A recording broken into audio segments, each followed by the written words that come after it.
Just the first announced that you are going to sell 35 F-35 jets. You are planning. You said you are planning to sell the F-35 jets to Saudi Arabia. Yeah. Is it part of the security agreement? And how you assess the defense partnership between Saudi Arabia and the United States? And the question was. Well, no, I just said it though. I mean, we're going to sell them F-35s. That's the end of the question, I guess. Is it part of the security agreement or no?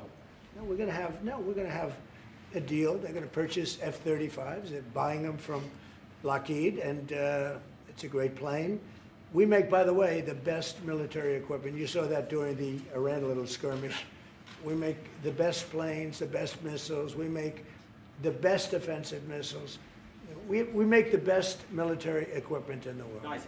For His Royal Highness, I would like to ask you about how you see the cooperation between the United States and Saudi Arabia in the advanced technological field, especially AI, and how it will support Saudi Arabia to serve its goals to achieve the vision of 2030. Well, I will try to answer that in short, but definitely there's a lot of interest in many industries between Saudi Arabia and America, and we are signing a lot of agreements in different areas that will really add value to American economy, but also to add value to us in Saudi Arabia. And AI, it's critical for us because one of the long-term problems that we could have is lack of workforce. As you've seen in the past few years, some of them have reached 30% of the global migration to Saudi Arabia. So we know that to assure the Saudi Arabia GDP growing with the lack of workforce that we have, we need to use a lot of computing power to replace job in the long term. So that's huge demand in Saudi Arabia, and we want to link it to American private sectors and getting the supply from America. So there's a lot of opportunities in that area. And we're also involved in AI in Saudi Arabia. So we're working, and we're leading by a lot on AI. Actually a lot. China would be in second place, but we're leading by a lot. And I have to say this, and our relationship with China has been very good. And as far as buying our farm products, they're pretty much on schedule, Scott. I'd like you to call them, say if they could speed it up, it would be good. Sure.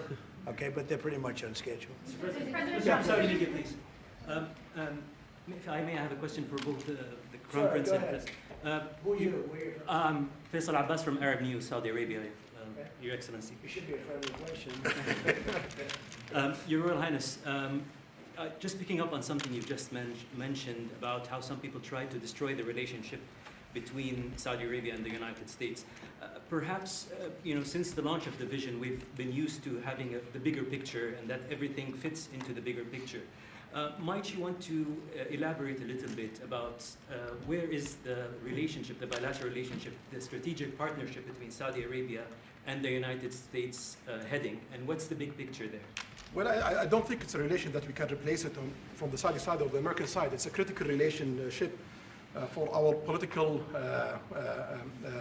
attempt, for our economical attempt, for our security, for our military, for many things. And it has been there for 9 decades, and the opportunities that we have today, it's huge, and seems that it's going to get deeper in the next few decades. And what we are having today and tomorrow with President Trump, it's really a huge new chapter in this relation that will add value to both of us.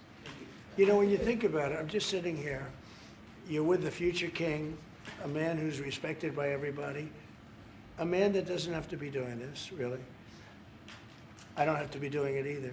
And yet we're sitting here taking questions, we didn't say, oh, you can't talk about this. And there's never been transparency like this, even in his country, but there's never been, in our country, that's been acknowledged. But we didn't put restrictions, and I'm saying it's sort of wonderful to be taking questions from all over the world. Everybody's here. This is just a small group representative of tremendous numbers of media that are outside, that are very jealous that these people were so selected. But they're representing a lot of people that are outside. I think it's terrific that we could be sitting here being this open, and I think it's really a wonderful thing. If you don't mind, I have a personal question for you. Okay, here we go. I should have said that.